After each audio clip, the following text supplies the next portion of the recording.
What's up, everybody? Welcome to Apolo-neering. We're going to be interviewing Lanie today, and I'm super excited about this one. It's going to be, our topic today is going to be New Age, and we're going to be focusing in on some of the practices that New Agers get into, such as spirit science. And Lanie has a pretty interesting story, and I'm really excited for her to tell us about it. So, Apolo-neering, as you guys are aware, if you've watched any of my videos, are really a platform that's set up to let people tell their testimony and to let people share what Jesus has done in their lives. So I really wanted to just reach out to as many people as I can and give them that opportunity to share what Jesus has done, because our testimonies are our biggest way that we can spread the gospel. Jesus is a personal God, and he wants to have a relationship with each one of us. And so the way that we come to Jesus can really affect and influence other people. So I wanted to give people that opportunity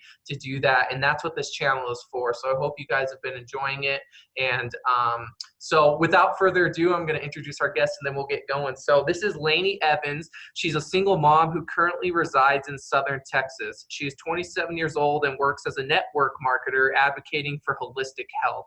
She came to Jesus almost 2 years ago and is on fire and serving the Lord with everything she has. So Lanie, how are you? I'm doing awesome. How are you doing? Good. I'm doing so good. I'm so glad that you're on here today. So why don't you tell us a little bit about yourself? Give us your testimony.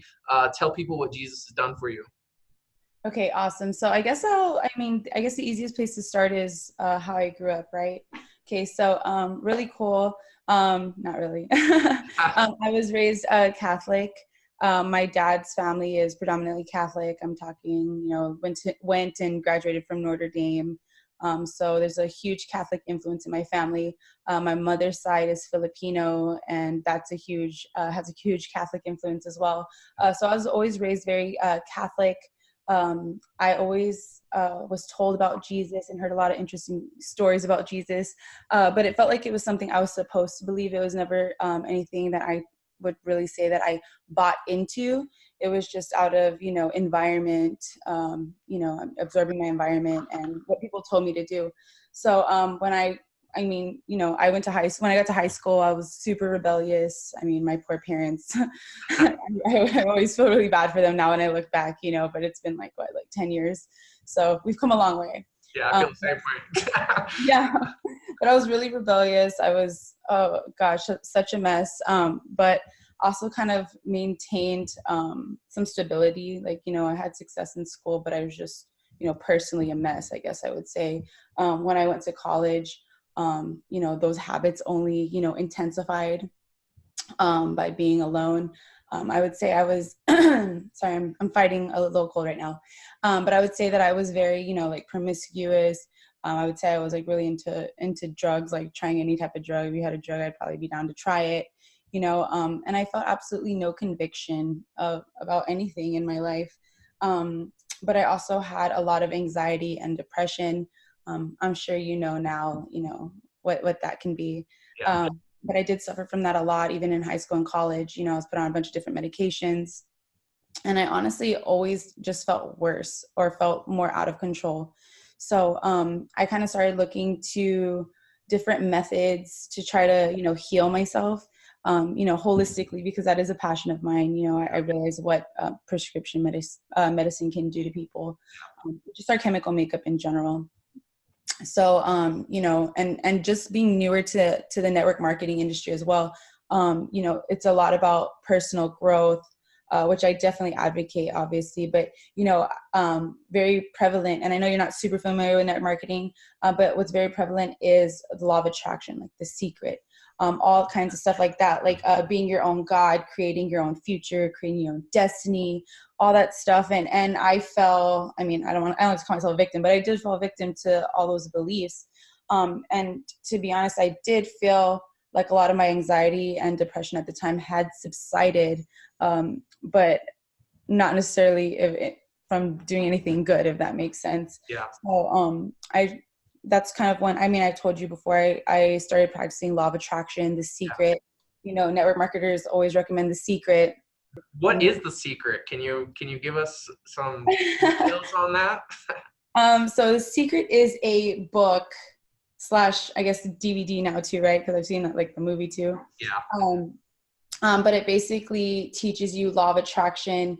It's telling you that only 1% of people in the world have these secrets, which is why 1% has all the wealth in the world as well. So it's trying to teach you, like, if you practice these types of beliefs and visualize and you picture yourself having it and feeling yourself having it already, you will have it. Basically, you're just materializing that with your emotions, and vibrations are a big thing in the new age, and light and energy and all that stuff. So The Secret is no different. It promotes the same thing, which at its root is like an ancient mystery religion teaching, Yeah.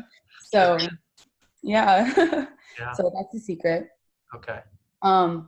But do I need to go more into depth on The Secret? I think that was a good You use your discretion. I mean, I think it would be I'm just really wondering, I'm good like, I hope that was enough information. Yeah, well, the reason I ask is because I've seen that book kind of circulate through the Christian community a little bit, because especially in America and in our Western culture, we're all about wealth, right? Like, what can I do to gain the most money? What can I do to make sure that my kids are taken care of? All this kind of stuff. And I think we do it for good reason, but because The Secret does advocate for wealth, right? And for, that's really what the law, and that's why the prosperity gospel is so prevalent, is because those prosperity gospel teachers teach the law of attraction and practice the law of attraction, right? Because they want you to envision this thing in your mind. And if you watched some of my interviews with some other new agers, we've talked about this, but you you envision it so clearly that it's like tangible to your touch almost. And like it says, it attracts that thing in our physical world. So you're using a spiritual practice to get something in the physical, right? And so I really wanted you to just kind of dive into it, because I think there's Christians that are confused on The Secret. And do you think it's dangerous to read? I do. I don't think it's anything I would recommend reading unless you're reading it purely as a form of research, not as anything to put into practice. Right. I do think it's good to look into other, religions and just be knowledgeable about the differences, but that doesn't necessarily mean that you have to practice everything that you're reading. It's just to be knowledgeable about it. But The Secret, I guess it's what the Bible would refer to as the doctrine of demons. Wow. And the best way that I can put that. I would not recommend it. I have a lot of network marketing friends here on Facebook, so I know that I will catch a lot of backlash. I've made a post before that got blown up. What did it say? It said, law of attraction and Christianity don't go together. Yeah. And that triggered a lot of people, because it makes them question, like, why not, and some feeling convicted, some not feeling convicted. Right. There's a lot of, dialogue about, personal opinions, a lot of triggering went on. But in reality, law of attraction isn't a Christian practice. Yeah.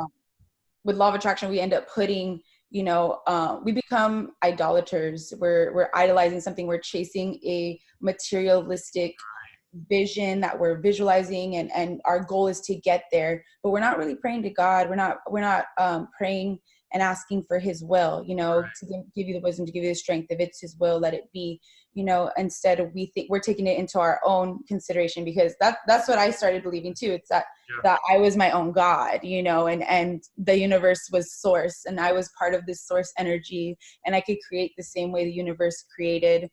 And I just thought that, anything good that happened to me, I was responsible for. Anything bad happened to me, I was responsible for. And you really take on like this egotistical view and perception of yourself, and at the same time, it at first it feels like it's creating a less stress-free environment.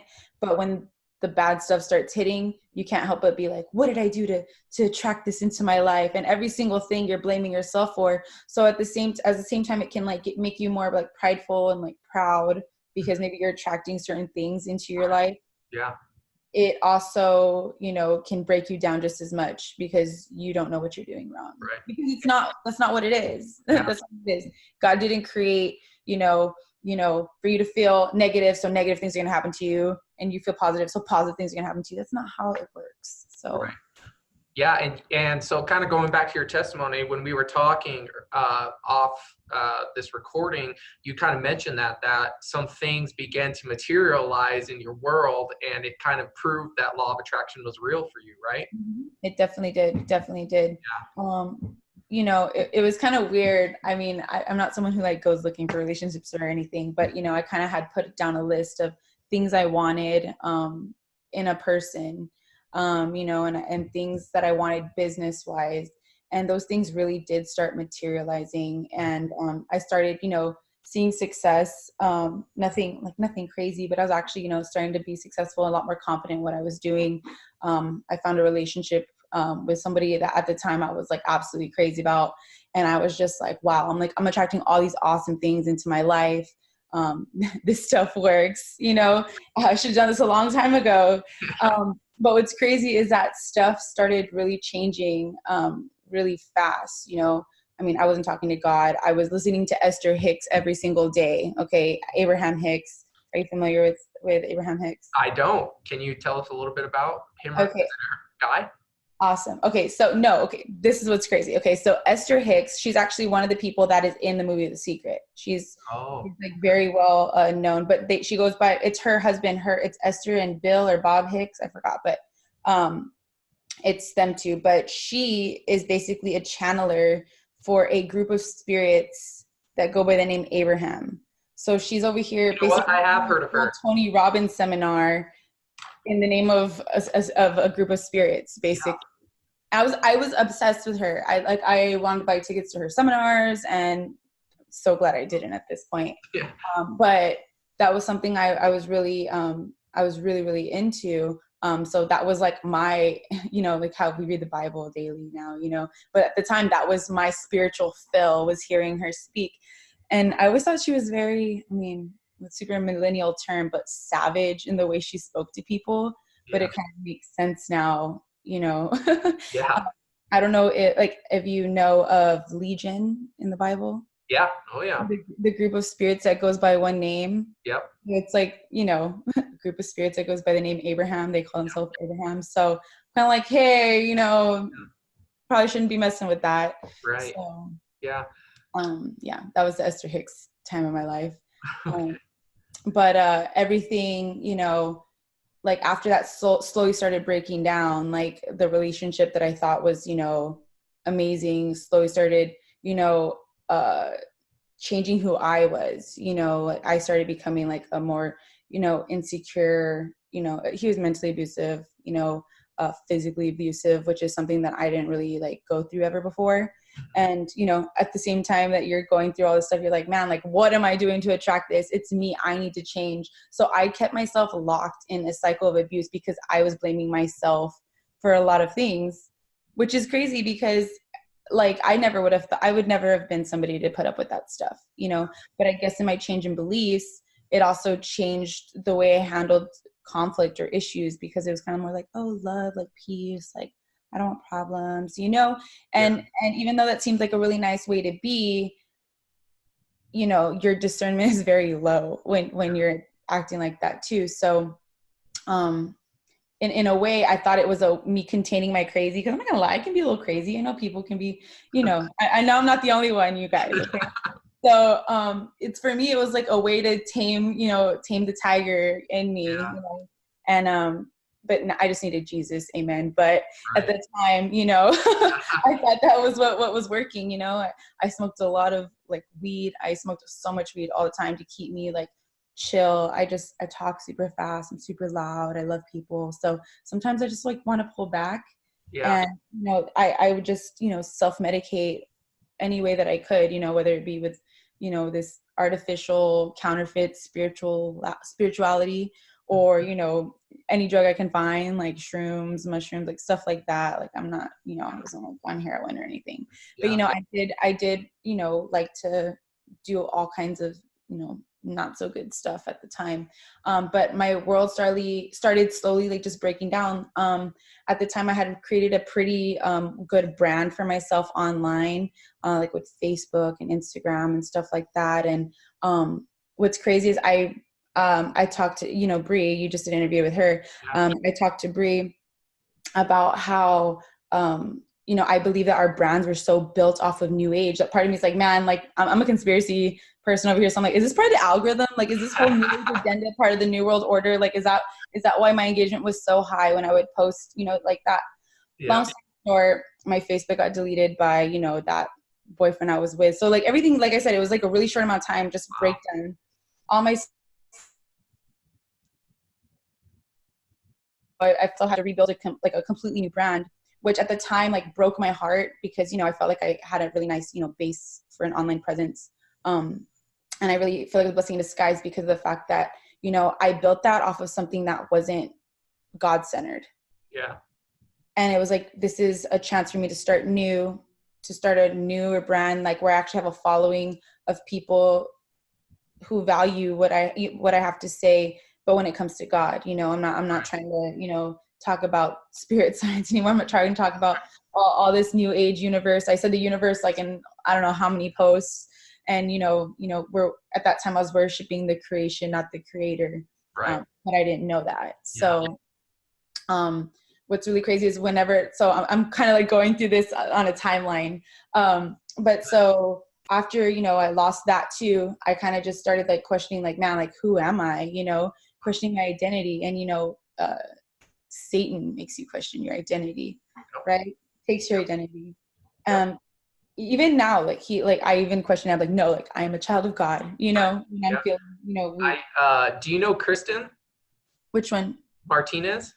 Yes, I do, from Dallas. Yeah, Yeah. and so I did an interview with her that's up on our channel now, but it's interesting because we were talking about how Satan, the whole point of that video was to expose how Satan deceives us from discovering our identity as children of God, right? And it's so true that Satan, our enemy, knows us. Like he's studied humanity. He knows what makes us tick. He knows what will draw us to certain things and persuade us. And so he's personal in that way too, that he attacks you and sends his troops, if you will, into our life to influence us. So in your case, it was like you found your identity in the new age, right? In kind of this law of attraction, ability to create things and materialize, basically create your own world, right? Where you're the God of that world, and I call this. But for Kristen, it was like her identity was in her sex, right? Or in sex, right? Trying to find like the romantic relationship that we all dream about. And so it's interesting as you're talking about this, hearing that, because that seems to be a theme that Satan tries to distract us from discovering our identity in Christ, from discovering that we are children of God and walking in that daily. So that was fascinating. No, that's awesome. It's so crazy. Yeah. And that's what I'm going to get into right now is like even more crazy to me when you hear this, because I don't think I've told you this. But I really started questioning everything, and New Age too. And I was like, was this all? I always compare it to, I don't know if you've seen the movie Bedazzled. Yeah. Okay, I compare it to Bedazzled, where it's like I wanted these things, I got it, but it's like some messed up way that like something messed up in there to mess with me. You know what I mean? It's not going to do what I wanted. So that's really how I compared it. So that's when I really started questioning New Age. And I think I had seen something about Stephen Bancar's whenever I was just scrolling, but at the time I was like, what? Like I just scrolled past it, you know, whenever he like left New Age, right? Yeah. But that was the first time it kind of like, you know, a subconscious kind of like, you know, but I didn't really acknowledge it at the time. And then I started kind of looking at videos about God and Jesus and, you know, walking with God. And because I knew I didn't understand. But when I was in New Age, I thought Christians were so dumb. Like I was like, y'all are so stupid. Yeah. Like cheap. Like, you know, and now it's so funny because I'm like, oh, what was wrong with you? You know? Yeah. But I really thought I had it figured out. And it was kind of the whole, I think it was my belief in conspiracies that led me to like thinking that way, that like, you know, the 1% had all the answers, but now it just confirms that there's a God, you know? Right. Yeah. But back to what I was saying, whenever I started looking at all these videos and stuff, my friend Sam, and I don't know if you know Sam, Samantha Lynn, or in an interview with her yet, but she had made a video that she was going through something and she was questioning it, and I was like, oh my God, Like, and, you know, me, her, Bree, we all kind of like kept in touch, like, you know, all over social media and stuff like that. But it was really weird because around the same time, we were all going through the same thing. But I think as a new ager, you're so afraid to talk about it because of the fact that you think that Christians are dumb, or Right. Christians don't know what's going on. And you don't want to admit that you're questioning, you know, being woke and all this growth and everything that you think you are. And then the ego that comes with it. So it's a lot of pride to admit that, hey, I don't know if I'm sold out on this law of attraction thing. You know, I've been looking into Jesus, you know? Right. So, but what was really cool is we all kind of came around the same time, which I thought was so weird. But, you know, in the Bible, it says that will happen. So it kind of was just another confirmation for me. I actually found a picture in my phone the other day. And it was when I was going through this, randomly, there was like a cross. No one had been in my room. There's a cross on the floor on a necklace. And I picked it up and I was like, who would be in here that dropped a cross with a necklace, right? And then I put it there. And then same day, they came and like redid my bathroom, and like, you know, they have like cardboard boxes from stuff. Yeah. And the cardboard box said church. Oh, wow. And I was like, and it said the best seat in the house or something like that. I have the picture. I have to find it. But it said that, because I think it was like for toilet, but it said like the best seat in the house, right? And I was like, oh my God. And at the time, coming out of New Age too, you know, everything's synchronistic, you know? So it was weird because in a way I feel like, you know, God found a way to wake me up because I was already in a state where I was looking for synchronicities in my life. You know, that was kind of just like, hello, like, you know, waking me up. So that's when I kind of just, I think it was one day I was outside and I was having a problem. I was actually starting to feel convicted about smoking weed. And I was out there smoking. After I smoked, I was like, oh, again, like, you know, I felt like maybe it was like something I couldn't stop doing. Right.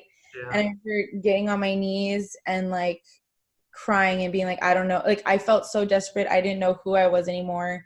I felt like controlled by my like habits and addictions and everything like that. Like I didn't feel any value in myself. And I don't even remember consciously making the decision, but I remember getting on my knees on the back porch and like crying.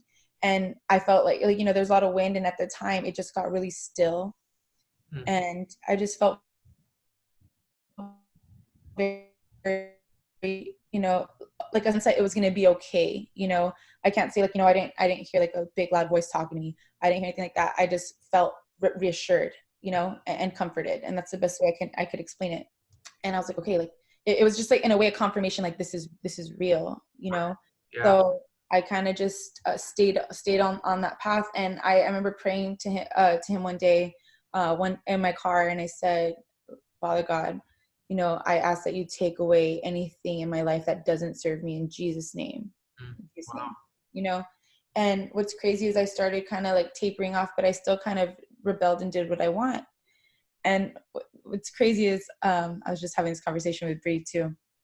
What's crazy is, I kept doing what I wanted. You know, I was still kind of rebelling, even though I wanted to be, you know, saved. And I actually got arrested. And it was for having, you know, drugs and weed in my car, which this is all really hard for me to say because I don't really talk to anybody about all this stuff. It's more private, but you know, it's a testimony. So I got arrested for that. And I remember going to jail and being like, oh my God, like there's no one else to talk to but God in there. Yeah. You know, and I was like, I see what you did. Wow. I see what you did. Wow, You know, that's incredible. and I mean, I know, like, you know, a lot of people could say like, oh, like something bad happened, so you want to change. Like it really did. You know, it says sometimes you need a crisis. Yeah. And for me, never being in that situation, that was a personal crisis. You know, I'm a single mom too. That's not a good look, you know? Yeah. So it was like, wow, like what kind of an example am I? So it really caused me to really seek change in my life. So, I, you know, started going to a local non-denominational church. You know, I'm super like an introspective thinker. So I do a lot of my own, you know, research, and I like to read the Bible. But I'd be lying if I said it's been easy, because it's never easy, you know, following Christ. Right. But it's definitely been, you know, the best I've ever felt in my whole life. You know, It really has. And I'm not going to lie and say it's perfect, that, I haven't had my times where I've, maybe backslid a little bit. But it's part of the rebellious nature. But Yep. what I noticed though is, instead of like the whole do as thou wilt, which was something I really, preached and believed in. If it feels good, I'm going to do it. Like, it can't be wrong, Right. To feeling so convicted when I'm not in obedience with the Lord, is something that I can really, I can't share enough how much better it feels to, be in the situation, now Gosh, as before. that's so crazy. So I have a question for you concerning kind of your where you're at now and what you're doing as a job. So we were talking about The Secret earlier and kind of this law of attraction idea. So my question is, how do you practice network marketing and not practice law of attraction? Because you said one of the big reasons why you kind of got into this and why it was so attractive was because you do practice that. So how do you resist that today and guard yourself against that? To be honest, the word is my armor. So I definitely use that to be discerning of things that are going on. I'd be lying if I said I don't sit in some like conventions or stuff like that, and I hear something that sounds kind of new agey, or when people refer The Secret, I'm like, like fall on my chair, because that it's so prevalent and it's so accepted. And even though I have a huge faith-based company, I'm very lucky that we all put God at the center of what we do, which is one of the biggest things that drew me to this company. But the thing is too, is that there's a lot of Christians that are misinformed and don't realize, like people like Stephen Furtick or Joel Osteen are people that we really should be following or, taking any advice from. I Honestly, I'm glad you said it because I'm used to be controversial. Like, that's just me. People don't talk to me unless they want the truth. So yeah, no, I love it. I love it. So let's dive into a little bit of this spirit science, because I'm so fascinated by this. Can you give the history of spirit science, where it came from, kind of how it started, what you were involved in, and we can just discuss it. Okay, so I'm not like a huge expert on everything with spirit science. I did, kind of teach myself, which is who I am. Yeah. But in the whole finding, self-affirmations and this whole idea of new age, I don't even remember what it was. That it was probably like a new age page that posted something about spirit science, and I was like, that's interesting. So I started going to it, and I started, looking at their videos, like male and female energy, and the way they explained everything, because I do consider myself an intelligent person and I like to think deeply. It was something that really, called to me, and I could understand in a scientific manner, like physical, tangible understanding of what it was. And I was like, man, that, everything they would say would make sense. I watched the whole Human something movie from Spirit Science too when it came out, and I felt like I had a whole new understanding of life, and like, man, so many people don't know this. Right. And so what spirit science really does is it talks about energy. It talks about, the flower of life, the seed of life, the shapes that basically make up the universe, and that, we possess the same things. And in fact, the seed of life is, a baby, like at its, first, the gestation period, and then it expands into the, so all these shapes are being used to explain, the universe using science and physics. And, as somebody who's if you're a logical thinker, you think like, about everything you learn in school. I'm kind of like one of those people, they lied to us about school. But yeah, okay. But like, if you're somebody like at the same time, at that time I didn't really know what I believed in. So to have some type of direction and explanation that made sense, because it did.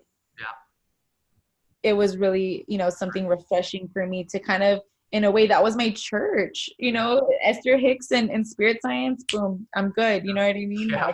Spirituality for the day. Right. As sad as that is, that's what it was at the time.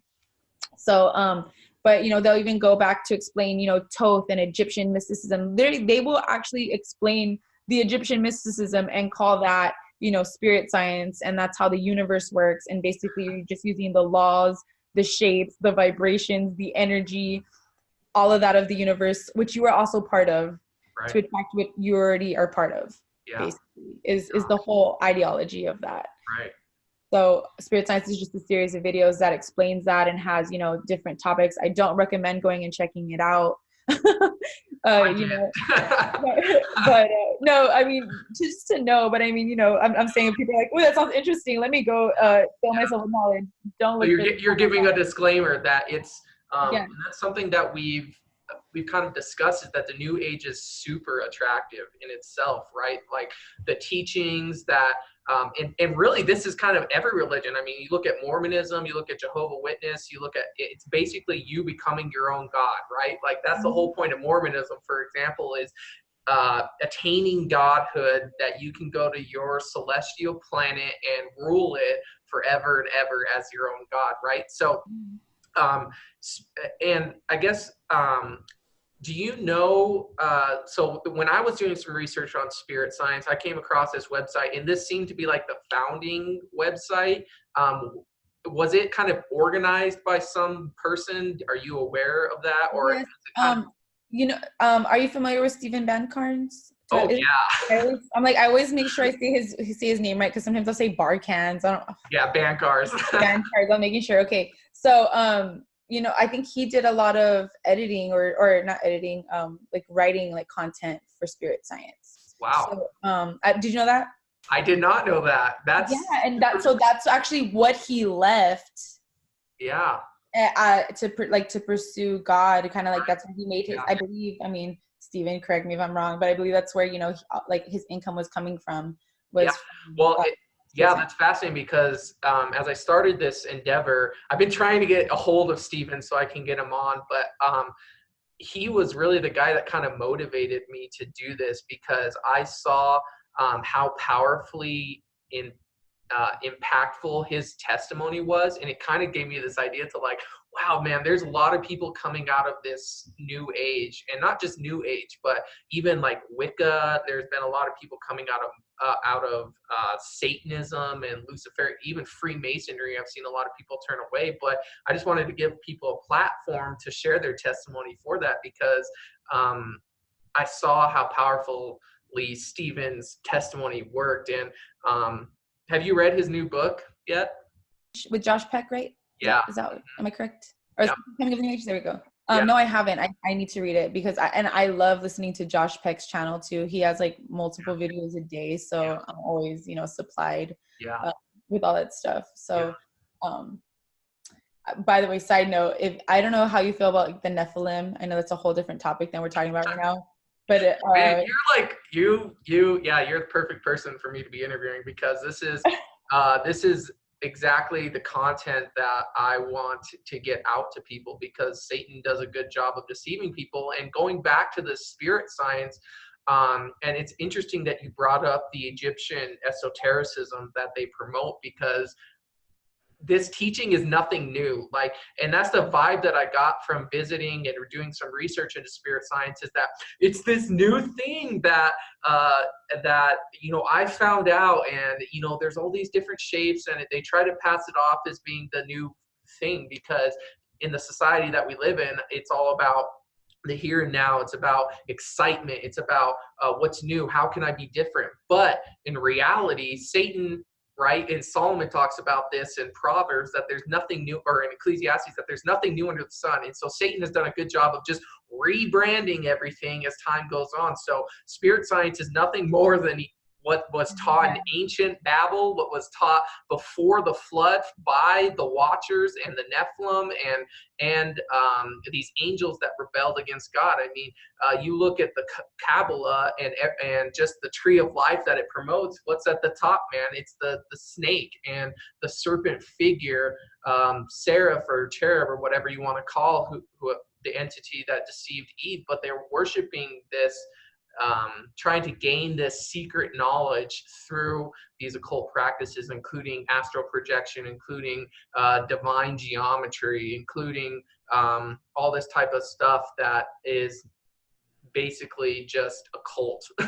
Yeah, like gematria and everything like that. So those are all occult I practices. know that's been a big one, especially for those of you who don't know what gematria is. It's basically Hebraic numerology, right? Where it's basically prophesying through numbers, and that numbers give this unique way, which I think is kind of, there is some truth, and I guess we should give that as a disclaimer. Is the reason that the stuff is so attractive because it originates from some truth, and but the Lord set up guidelines for us, right, and gave us direction. That's why the laws were established in the Old Testament. It wasn't to make the Israelites' lives horrible. It was to protect them from this occult stuff that was being practiced by the other people groups around them.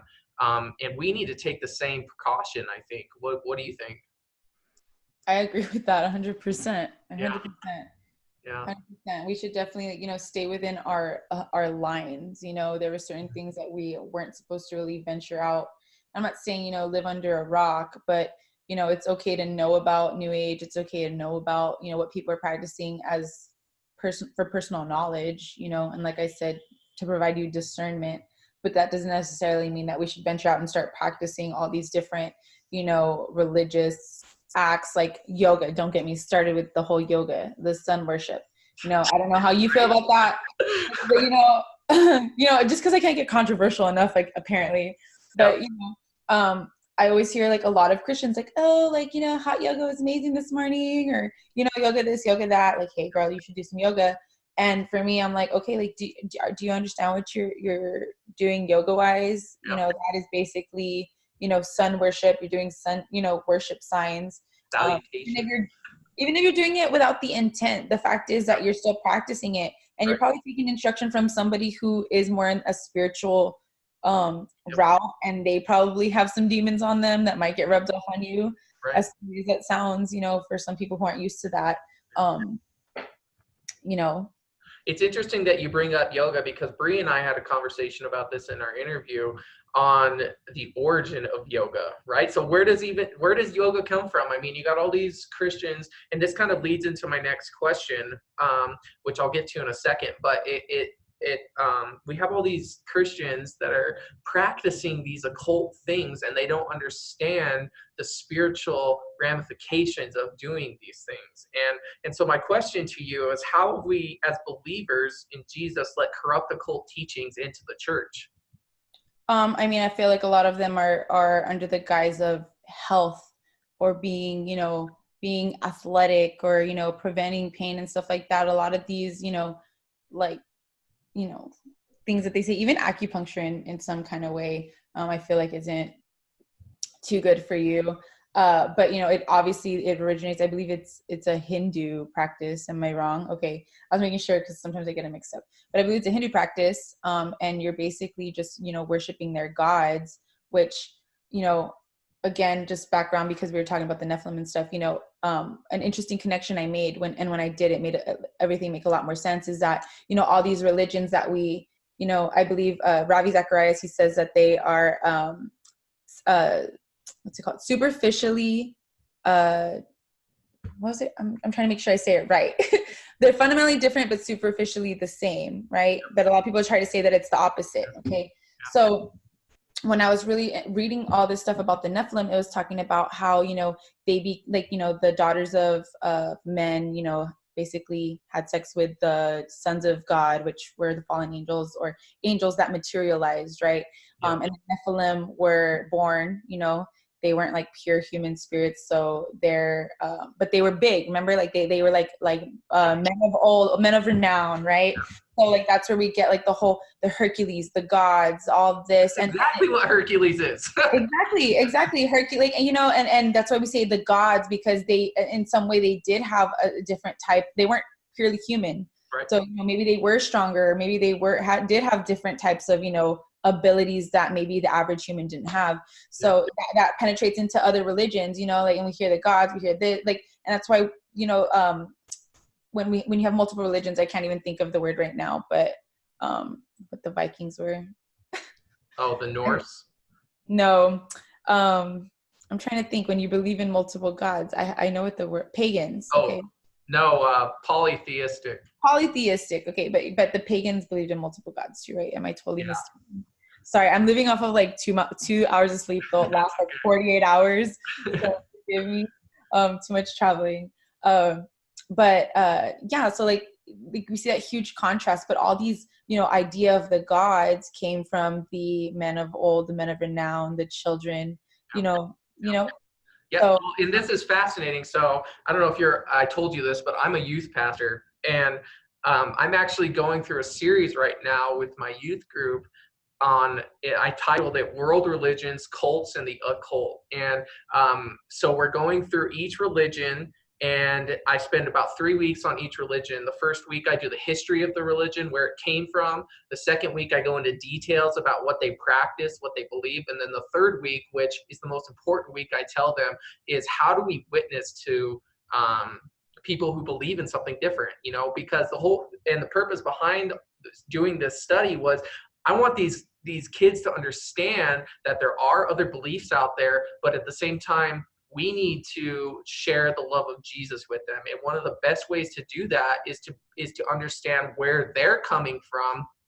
and understand what they believe so that we can be more effective in sharing the gospel. But the reason I bring this up is because we spent like the first 6 weeks of that study going into the Nephilim, into the flood, and into the Tower of Babel. Because if you study the Tower of Babel and you look at Genesis 10 and 11, this is where every religion came from. And the reason there are so many different religions, and this is why I started the study off with this, is because of the Tower of Babel and the judgment that happened there, right? Because they were all of one language, they were all of one accord. Nimrod led them into this occult, witchcraft, Satanism, whatever you want to call it, anti-God religion. And when God judged it, these people still had the understanding of all of this witchcraft and stuff, but they were spread out through the world. And because of the different languages, the myths transitioned over time. Characters were given different names, but it all had the original source, right? And what was that source? It was the Nephilim. It was the angels falling with human women.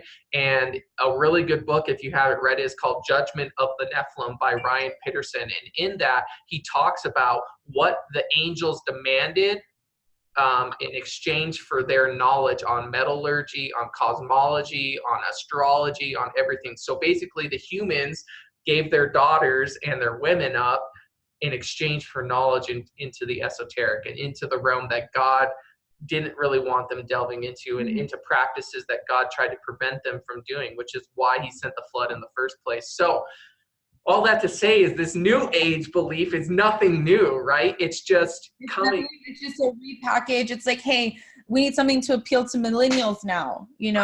Now, and that was the perfect thing, because I mean, I'm a millennial, a lot of us are distracted by shiny objects, and we can do something and say that we are in full control of it.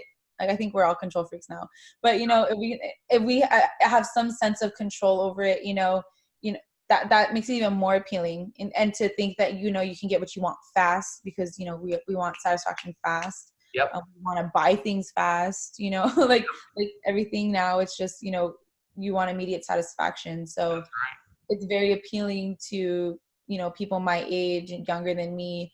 And I remember when I was younger, it was like crazy for me to hear someone was an atheist or they didn't believe. Now I feel like it's a lot more rare that I hear someone that does believe and actually understands the gospel, because I feel a lot of times the gospel isn't even understood. Yeah. And going off of that, what are some ways that we can witness to people who believe in the new age? For you, what would have been appealing to you if a Christian was to approach you? Because we talked about at the beginning, as you were giving your testimony, that you thought that like Christians were these dumbed down kind of cave person who didn't have any intellect, and they didn't understand the spiritual side of things, which I think is actually kind of true, unfortunately, because we live in this scientific Western world where the spiritual realm is just it's completely non-existent almost to most people in the church. But what are some ways that we as Christians could witness to people in the new age, in your opinion? Well, one of the things that I realized most, and is coming from examining myself at the time and examining others, is that most people who put down Christianity are actually very uneducated when it comes to it themselves. They've likely never even read a full page out of the Bible. You know, they've heard a verse here and there, and then taken the actual verse out of context, and then twisted this like Satan into what their understanding of it would be to kind of suit their life. Because I'm guilty of that myself. When I was in New Age, I would twist scripture all the time, which, oh my God, I can't believe I did that. But to suit the way I was living. Sometimes people love their sin too much. They don't want to accept that, hey, that's what it is. So that's one of the things I feel like is just actually proper education, because people will give you their objections, why they don't like Christianity and stuff like that. And if you are, comfortable, enough in the word, I mean, I'm still a baby Christian. I'm still learning. I won't claim to know everything. I can't properly quote everything yet.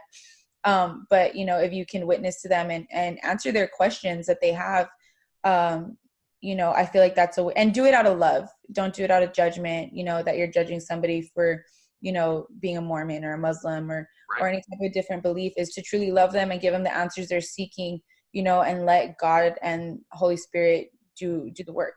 Right. That's the best thing I can say, and to pray for them. But I honestly believe that my belief in the New Age and understanding the spiritual side actually, reaffirmed my belief when it came to God. I understood the spiritual world, because I came from it, and I had a spirit guide, all that weird stuff. Now that I think about it, I remember her name was Kara, and I looked it up on, like, what was it?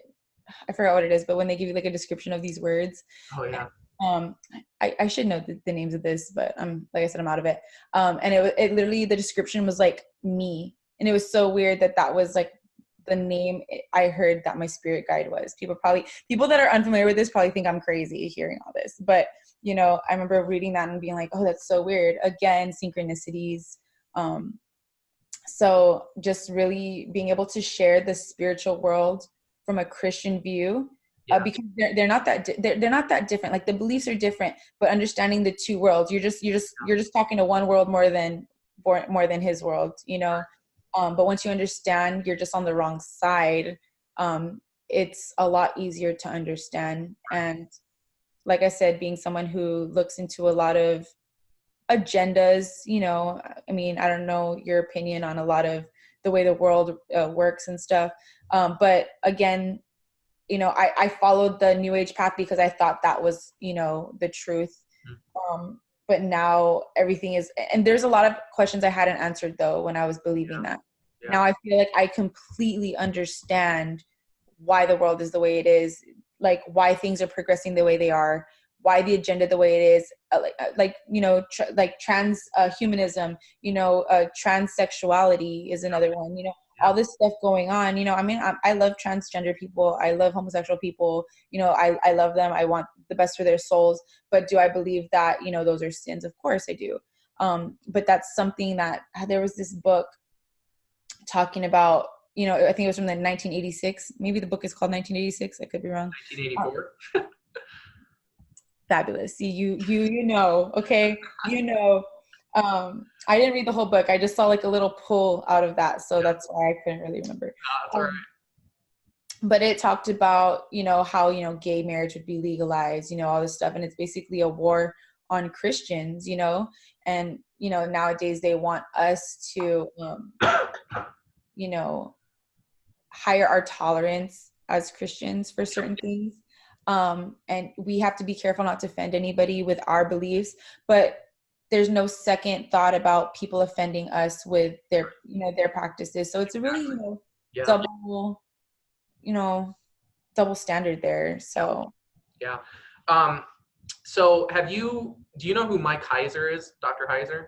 Yes, I listened to a few of his things. I actually found him through Steven. So, okay, yeah. So I'm going to be interviewing him here in April, which is, I'm really looking forward to that one. But the reason I bring him up is he has a book called The Unseen Realm. And I've heard of it. Yeah, you should read it. Oh my gosh. But in this book, he goes through how we need to, as a church, regain our understanding of the supernatural realm. And I think you hit the nail right on the head when we were talking a little bit of how we can relate to people who believe in the New Age or who practice some of this stuff. Is they believe in this spiritual world, right? They believe that our material world, almost like the Gnostics, is that our material is fading away, that it just passes, but there's the spiritual side that that exists, that's real, and that's the true world. And so Dr. Heiser goes through the whole Bible in this book and lays out the supernatural realm, how we as a church should understand it, how Israelites in second temple times understood the supernatural realm, because that's where our Bible comes from, right? It was put together. Most of it was the Old Testament was written before that, but the New Testament writers were basically doing commentary on what they already believed to be true about the supernatural realm, about what was taught in the Old Testament, about Jesus, about his appearing as in Christophany before he actually came in physical form. But he lays this all out, and I want the church to understand that there is a supernatural realm, that these angels, that demons, that fallen angels, that all this stuff is real, and that we need to be able to describe it. Because I think one of the biggest detractors to Christianity, or biggest turnoffs to people, is that we can't offer answers. When a person who doesn't believe in Jesus asks you about aliens, can you give a good answer? What is an alien? And yeah, and Mike Kaiser has another book that I'm reading right now called The Facade. Best book I have ever read, because he goes through and lays out how this alien deception is related to the Nephilim of old. And oh my gosh, it is incredibly accurate. It's been keeping me up at night, because I'm like, man, and you talk about conspiracy, the stuff that he lays out in this, I can see happening in our daily existence today. Just the government cover-ups, like everything, but it all goes back to this ancient time where occult practices were given and practiced by people back then, and it's still happening today. And yeah, it's like Hollywood. I mean, I don't know, maybe this, I don't know if this video will get pulled down if I say stuff like that, but like there's a lot of people that still practice stuff like this. You see, Marina Abramovich with the spirit cooking and all that stuff, and that's Hollywood, Yeah. By the way, side note, nerdy note, okay, Hollywood, did you guys know that's like an occult wood that they use, and that's why, did you know that? Yeah, it's wood that's used in witchcraft and Wicca too. Yeah. So I mean,